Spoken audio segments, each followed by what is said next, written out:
It's another Manly Monday, and this Manly Monday, we are starting Vengeance Week, meaning a look at vengeance and the data surrounding it. And I have to be real careful with this stuff because a lot of academic papers like generalize quite badly in the language because it's entire group observations, and like men are more likely to, women are more likely to. Obviously, more likely to is not everybody doing this.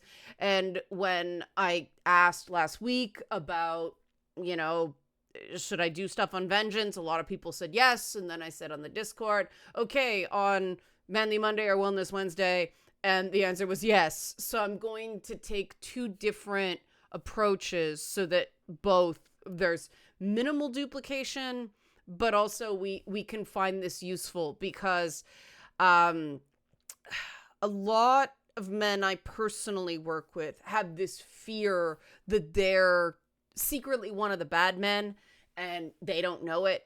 And, if there are things that it's like, okay, if I watch these tendencies, that's a reasonable way to be able to say, well, okay, I don't have to worry. I'm going to do something about it. And this is not about instilling anxiety. This is not about creating a fixation or a worry. This is just about more like easing worry, that, there's a perfectly healthy reaction and then there's an unhealthy reaction, and it's important to know what the healthy reactions are as well as the unhealthy reactions.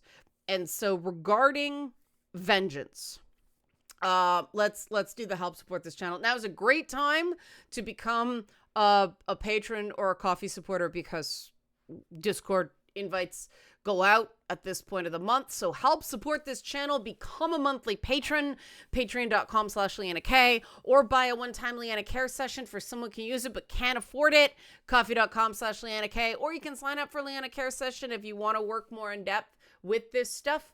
I'm going to be booking for next week at the earliest, possibly the week after, because, schedule. But okay, so about vengeance. There are two main academic works that really inform our understanding of why men are, as a rule, more violent than women. And again, this does not mean all men. This means more men are violent to other men as well as women than women are violent to men or other women. That does not mean there are no violent women. And that does not mean all men are violent, right? Ironically, both of these studies came out of that glut of research because, various entities, including governments, really wanted to prove that video games were a problem. And so they dumped all this research in, and it's like, well, no, it's not the video games. We can't correlate anything to video game play. There's just too many men that play video games. But they did find a very similar correlation in two very different spheres. One was violence overall, and the other was specifically in mass shootings.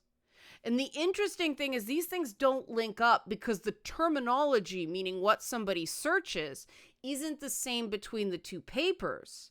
But these are heavily cited papers. There has been nothing that has conflicted with this.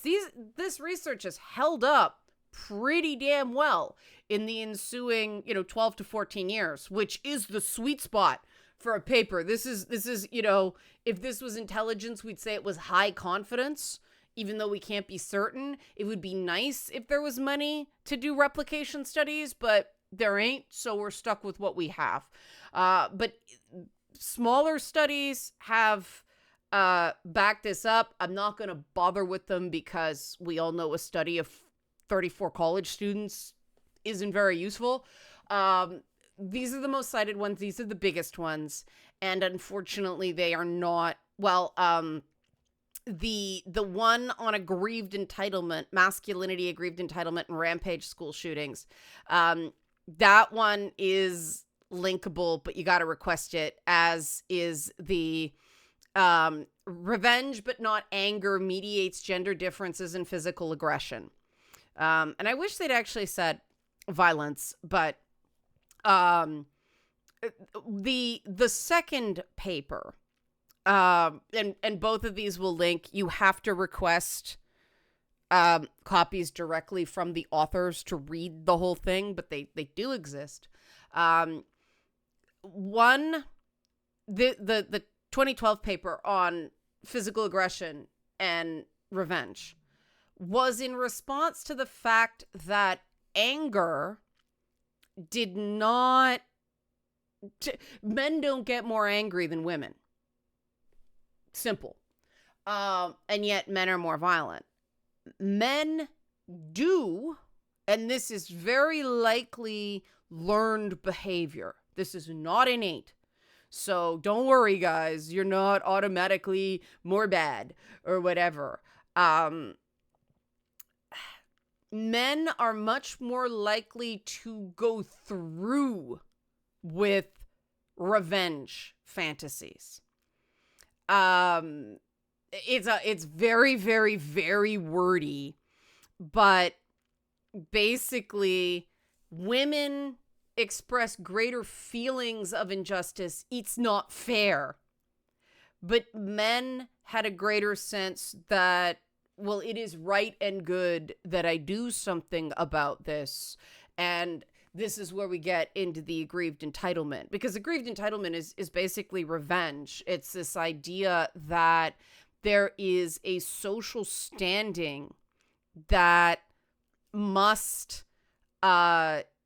be reclaimed no matter what, even to the point of suicide. That is seen as an acceptable response to reclaim in what this paper says is their hegemonic masculinity. I know the language. But both these papers deal with the fact that the expectation on women is you complain to high hell, but don't really do much about it. And men, it's no, you gotta do the Wyatt Earp, you gotta do the John Wick, you gotta get revenge, right? Because, I mean, let's face it, John Wick is a giant revenge fantasy. I love those movies. I'm not criticizing them, but there is something attached to masculine social role that this is seen as something men do, similar to the very, very mythologized story of the Earp brothers. I watched the Netflix documentary Wyatt Earp and the Cowboy War, and this whole idea of him just going on a spree of vigilante justice. What I like about this documentary is it showed that it wasn't quite so pure. There were some moneyed interests and a lot of politics, and it's well done. It very much has like a ripped from the headlines quality of modern day context, but it does show that it wasn't just one guy snapping and going on a revenge killing spree, which, right, because these stories exist, because these were newspapers that were pushing these stories of vigilante justice, vigilante violence on the American frontier. They didn't care about whether it was true or not. And the North and the South were telling different stories because the Civil War had been less than 20 years ago. And similarly, is Batman a detective?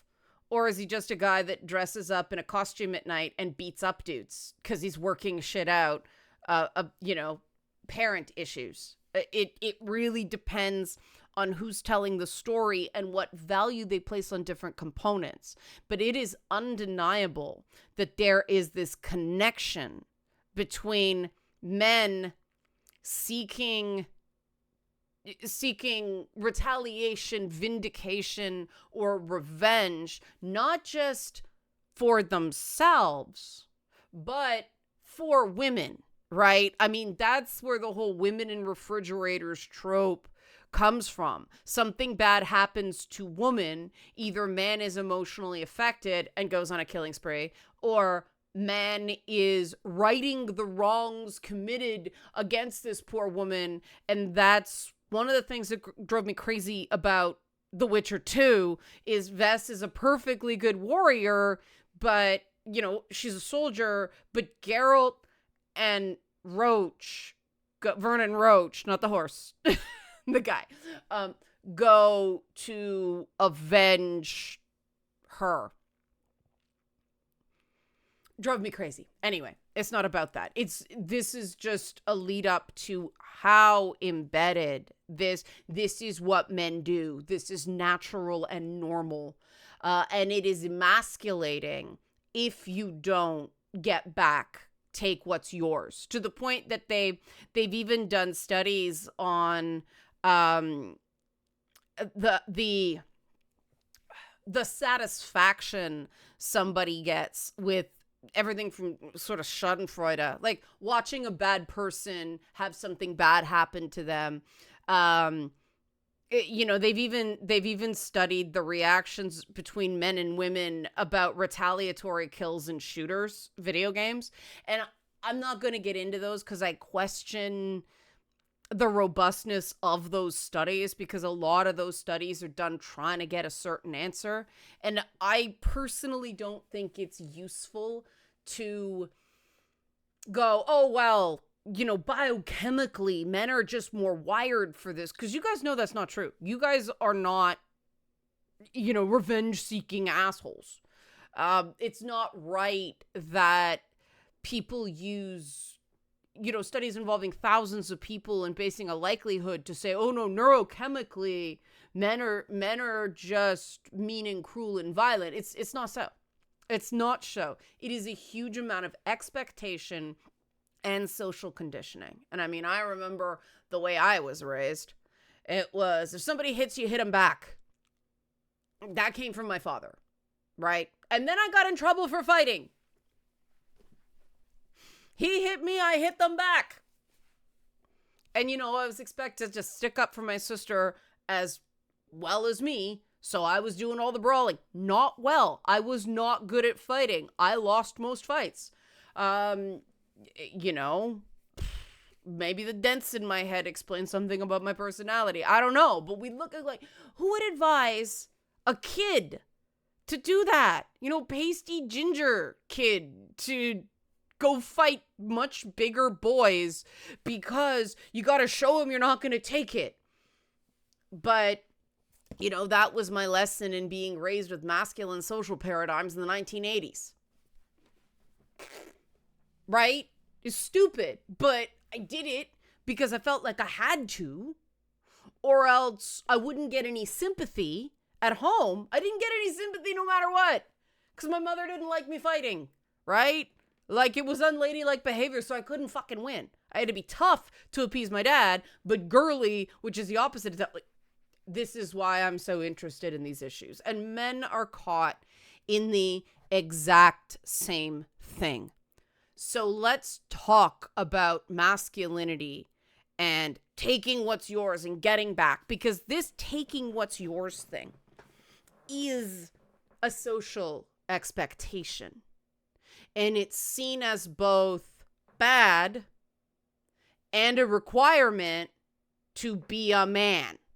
There's a reason we don't say, what is a man, adult human male? Because we know masculinity way more fucking complex than that, right? The you ain't a man, be a man, man up. It's something you do, not something you are. Which is why the people, you know, disingenuously using that against trans people use woman, because there are defeminizing things in culture. Look at what's happening to Amane Khalif. The girl can't wear no makeup. She can't then wear makeup. Like, no matter what she does, it's somehow proof of less femininity. But it isn't the same as guys. If it were, we wouldn't be having this whole Trump, JD Vance, Tim Walz thing while MAGA types are comparing Kamala Harris to beauty pageant winners who are MAGA supporters, ironically, and people are putting Kamala Harris's head on the body of a white stripper.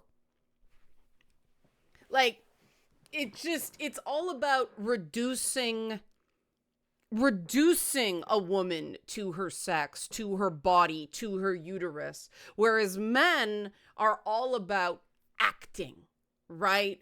And unfortunately, even feminist thought has pushed this idea that men act, women are acted upon.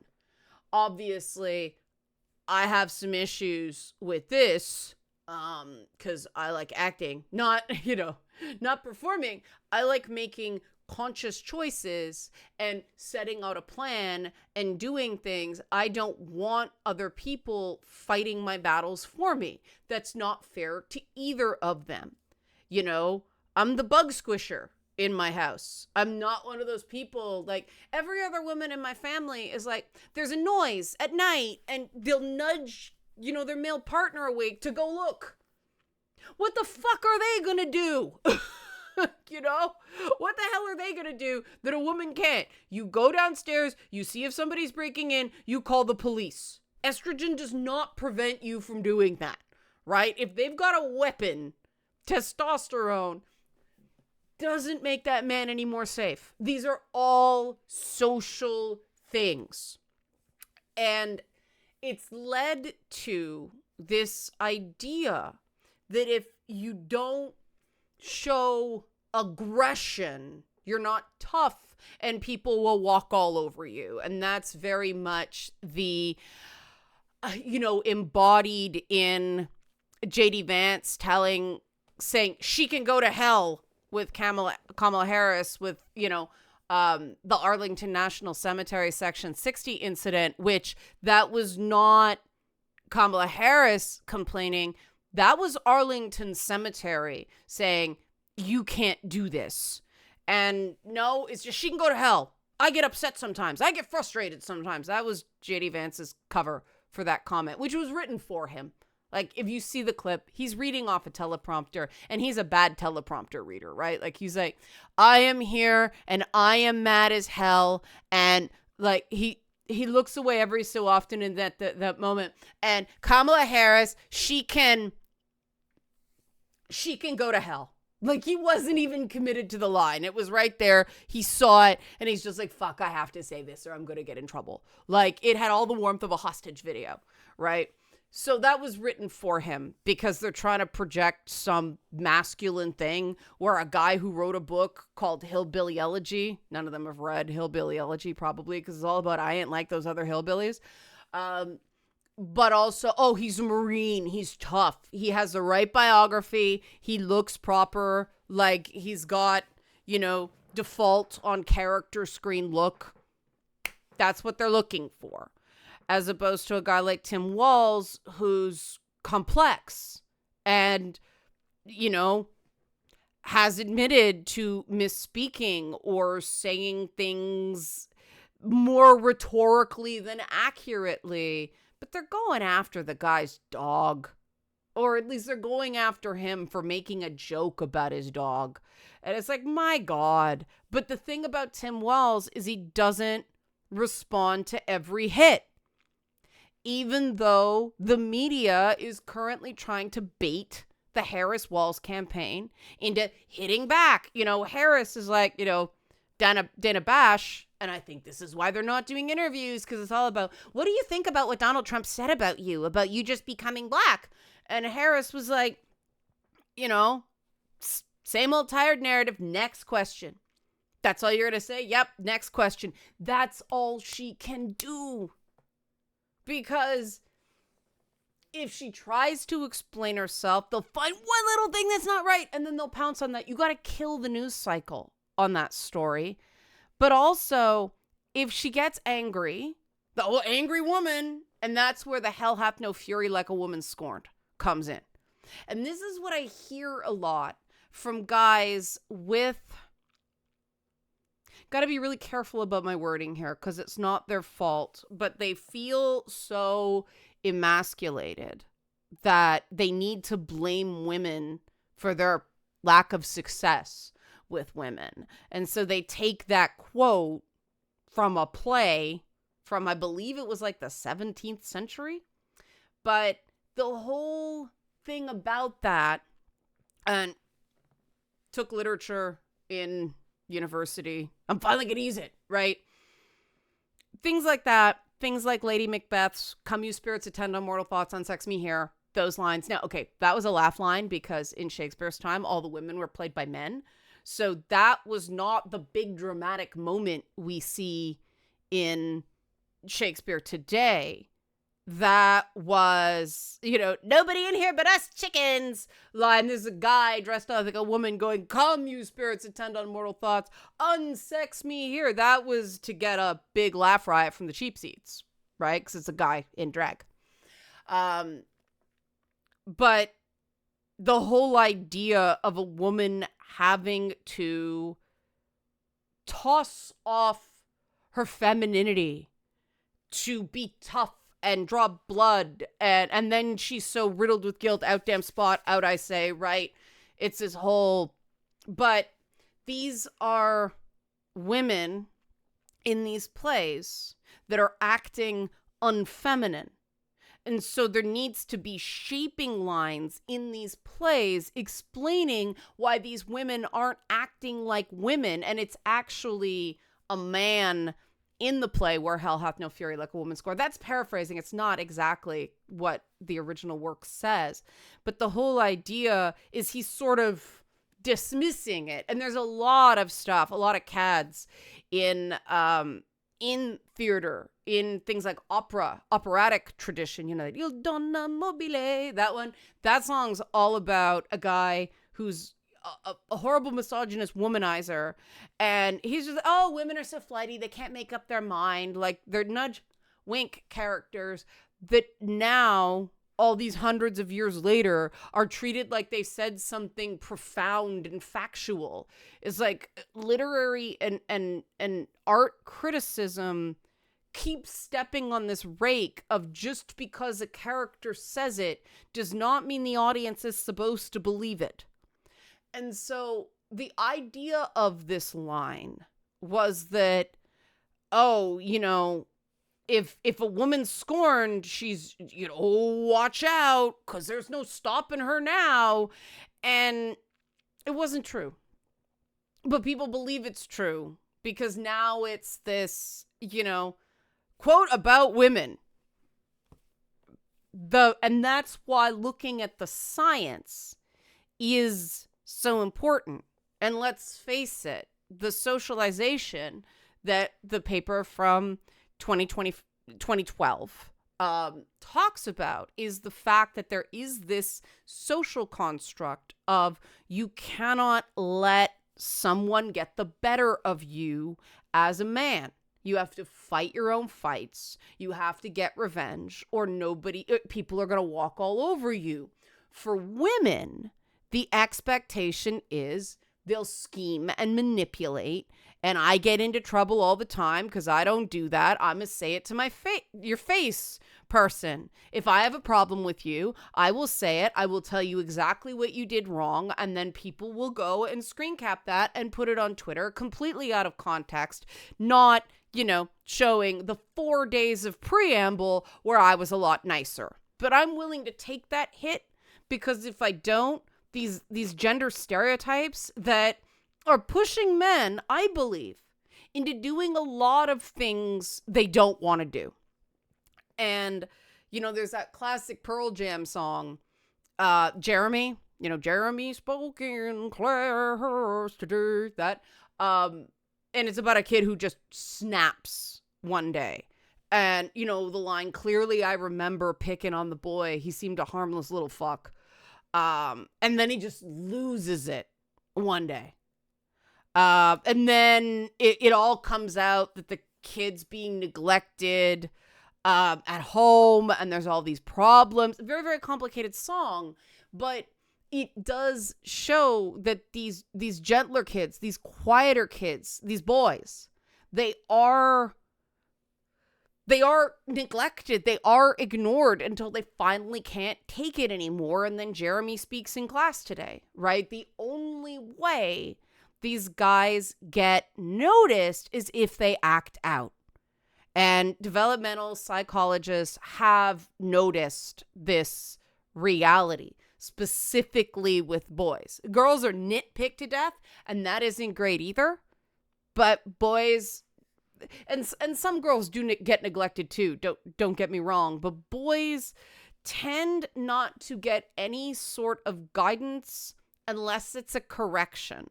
So they're left to their own devices until they screw up, and then the tough love approach kicks in and they're punished. And so the resentment builds up, right? And it builds up and it builds up. And if you were raised like I did, having your emotional needs, dismissed of, you're just too sensitive, or, I'll give you something to cry about. Got that one a lot. And then, if he hits you, hit him back.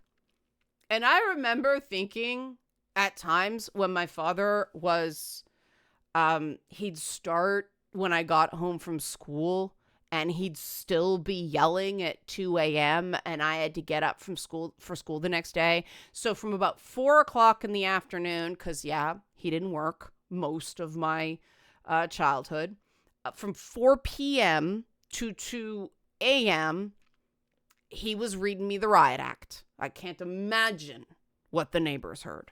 But, and I'm thinking, okay, every time he hits me, am I supposed to hit him back?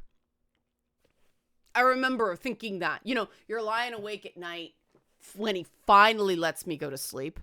But it's like, okay. And then I felt weak because the instruction was, if they hit you, hit him back. What, I'm going to hit my father back, right? And this is more of an experience that boys can relate to than girls. I do think that, I know his own father was not stingy with the belt. And I think my father had this self-image of him being enlightened because, he just threw me into things and occasionally hit me, more than occasionally, but, he hit me enough to make the threat stick, but it was with an open hand. So that made him better than his dad, who used the belt. Right? Still hurt. It was still terrifying, but it was better. So he was enlightened. And you couldn't see that you're still abusing your kid. Right? And this is an environment I hear from a lot of my male clients. For women, the psychological abuse is, it's off the charts for men and women, but for the men I work with that have experienced psychological abuse from a caregiver, it is all, you're a man, you're bad, you're inherently bad, so you have to do what I say even if you don't like it, because the reason you don't like it is you're evil, violent, bad man, you oppress women, and so therefore you constantly have to prove you're not this evil thing you are inherently. I've got multiple clients with mothers that did that to them. And then, of course, every time they remotely go, stop it, you're hurting me, I don't like that. Like, you ever had something hurt so badly, you just go, ah! With me, it's, I stub my toes. And I do that a lot because I don't like shoes. But I stub my toe, and that's just like angry pain, right? It hurts so bad, you're like, ah! It's like you turn into Wolverine, you want the claws to pop out, right? Like, it's just, it hurts so much, it's making me angry, right? Every time you're getting frustrated or you're getting angry because something physically hurts, oh, that's proof you're scary. And the mixed message soup that we are sending men is not fair. So what do we do about it? At this extended, hey, I feel you, bro. I was there. we gotta start recognizing that not skipping the step of letting a guy talk about how he's feeling is very important. Quit whining, do something, you know. Great Michelle Obama's DNC speech. But for guys, you know, you gotta give them that processing period of, I say to guys every week, look, this hour is just about you and how you feel. And at the end, we'll strategize if you want to. But let's get all the information out first, including how you're feeling about it. The pick an inside out character exercise, right? Like, yeah, telling me what happened is great. Giving me the details about what you think other people were thinking, less useful because that's mind reading. But how did you feel about it? Because if someone can just say, that felt bad, that hurt my feelings, I was scared, it pissed me off. If they're able to express that in a healthy social way, they don't have to go act out the revenge plot, you know? If John Wick had a couple friends to say, man, they killed my dog, you know? And, you know, the idea that there's something very deep about those films in terms of studies of masculinity, because there is something quite romantic about a guy going on a murder spree to find the car that a photo of, you know, spoiler, is in. Well, no, I'll say it because, you know, it's a photo of his late wife. It's a photo of the wife he lost. And, you know, that's the only picture he has left of her. And so he's got a real attachment to it. Imagine if we could tell stories about that attachment, one, to people that a guy has not yet lost, because we tell a lot of stories about guys who can't get over what they've lost. We don't tell as many stories about men struggling emotionally in current relationships, and we need more of those.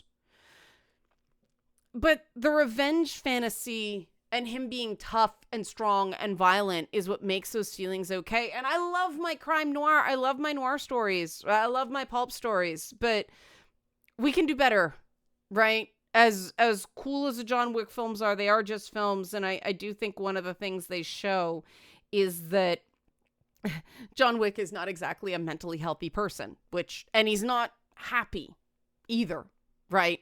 And there's this continuum, this cycle of violence that I think they handle fairly decently. You know, as cool as the visuals are, as much as an adrenaline rush those movies are, you don't want to be John Wick. And so I think that was a good balance in those films. And they didn't achieve that balance in some of the spin-offs, which is why they weren't as good. You know, compare that with something like the Rocky films that are all about, you know, it's not how hard you hit, it's how hard you get hit and keep getting back up. That's how we win. Very, very different, you know, moral underpinnings for the violent metaphors. I love the Rocky movies. Even the crap ones. I know they're crap, but just how they fit into the whole of awesome. I love Rocky. But it is true. It's learning how to get hit and get back up again. We're not teaching our boys that with, if he hits you, hit him back. Stand up for yourself. Retaliate. Right? No, it's like, okay, if somebody had said to me, you know, okay, he was a bully and you didn't deserve that, I wouldn't have had to spend 15 years unlearning the idea that every time someone came at me, I had to, you know, and be the biggest, baddest, scariest thing out there. I had to unlearn that, and I'm real good at it now. It's okay. It's okay. They can talk shit about me. It's not true. It's good. And, you know, the reason I made that change is because of the audience saying you know, we want people in gaming who, back when I did predominantly gaming content, we want people in gaming with a platform who can take a punch and not just bully people into silence. I was like, all right, let's try it. Worked about 45% of the time. Not the most successful strategy. You still do better monetization-wise if you fight.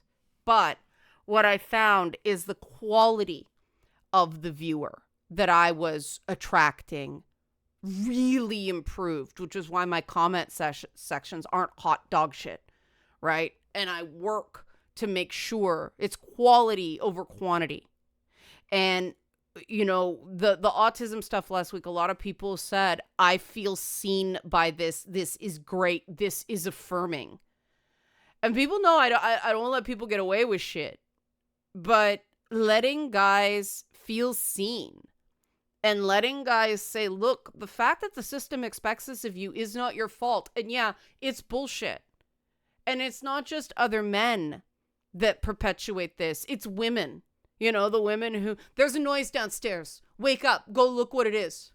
Fuck. I've never understood that. Now, granted, that's because after, my mom left and then my father had a nervous breakdown that he blamed me for. I was 12. My mom came back. I was the one that now had to do the go look, see what that is. Maybe that's why I have an issue with it. Because I was about 14 years old then. And being told, hey, there's this thing that I'm too scared to look at. Go look at it. And, you know, that toxic protectiveness, that sense of yourself as disposable, the one it's okay to hit, the one that it's okay to hurt. It takes a really long time to unfuck that shit. It can be done. I've done it. It's still a journey. I'm still working on it. And the nice thing about working with other people is me repeating the stuff means I'm repeating it. And so I'm, you know, walking the walk with them and doing the work. But we really owe our men and boys better. And enough of this treat them like a child until we start treating them like an adult that is on their own and doesn't deserve any kind of protection. Every person deserves protection. Technology has gotten to the point that being big, strong muscle guy, it doesn't mean shit in terms of feeling safe. I mean, a lot of female MMA fighters get into it because either their mothers were victims of abuse. Imani Khalif said, you know, she got into boxing because of the rampant domestic violence she saw growing up. You know, every female boxer's like, boys were beating me up, or my mom was being beaten up, or, you know, I wanted to be able to fight back. But, you know, being able to punch something doesn't save her when people with huge followings on social media like Elon Musk and J.K. Rowling have a lot more money than her start calling her a man. Your fists can't solve the vast majority of life's problems. And they don't necessarily keep you safe, right? If feeling, you know, like you know how to physically defend yourself makes you feel better, okay. But I mean, look at Gina Carano, right? She clearly has trauma. Her whole reaction to that ongoing dog pile and then the internal dog pile at Disney was a trauma response. And she got blamed for that instead of people bothering to understand it. And she had apparently a really good line at Fan Expo, which I was, that's the Comic-Con in Toronto. And I was thrilled by that because I'd rather her be making money that way than the Daily Wire movies. Because I haven't given up. I haven't given up on, you know, Gina Carano coming back. She seems like a sweet, frightened person. And it's okay to be frightened. It needs to be okay to be frightened. Because if it's not okay to be frightened, then people are going to whip themselves into revenge and violence. And if we want to actually cut down on domestic abuse, mass shootings, all these violent things that men do much more than women, we have to make it okay for men to be afraid. We have to have socially acceptable ways of men to continue to feel like men that don't involve revenge, don't involve, because that's what you hear from abusers. Every person who's ever been abusive towards me says I hit them first because I hurt their feelings. And so saying something that wasn't abusive, like, please stop doing that, I don't like it, or, that comment is disrespectful, stop saying that. Somebody who doesn't have the ability to go, all right, stop. Oh yeah? Make me. Oh yeah?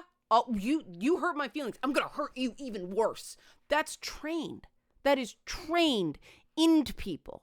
And it comes out in different ways. But at the core of it is still social training. And if we want all this stuff to stop, if we want to just, stop needing to build more women's shelters and stop burying kids, we need to address this message that society sends that masculinity is connected to revenge.